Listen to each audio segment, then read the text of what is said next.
আমরা এই মুহূর্তে অবস্থান করছি ঢাকার প্রাণকেন্দ্র বাংলা মোটরে। এখানে আপনারা সবাই জানেন রূপায়ণ টাওয়ারে এখানে আগুন লেগেছে। এখানে ইতিমধ্যে আগুন যে আগুনটা লেগেছে সেই আগুনটা পাশের ভবনেও ছড়িয়ে পড়ছে এবং ইতিমধ্যে প্রায় বেশ কয়েকটি ফায়ার সার্ভিসের টিম এখানে কাজ করছে এবং এই আগুনের খবর পাওয়া মাত্রই আশেপাশের বিভিন্ন স্বেচ্ছাসেবীরা এখানে এসে এই আগুন নিভানোর কাজে সহযোগিতা করছে এবং এই ভবনে অনেকেই আটকে গেছে। তাদের প্রিয়জনরা, তাদের স্বজনরা অনেকেই এখানে ভবনের সামনে এসে ভিড় করছে যে তাদের স্বজনদের সাথে অনেকেই যোগাযোগ করতে পারছেন না। অনেকেই ছাদ থেকে লাফ দিচ্ছে, কারণ তারা সিঁড়ি দিয়ে নামতে পারছে না ধোঁয়ার কারণে।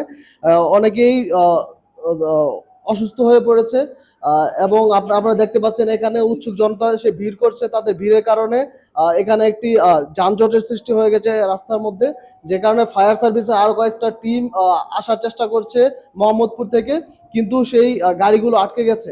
তো এখন ফায়ার সার্ভিসের এই ছিল, দর্শক, এই ছিল এখনকার মতো।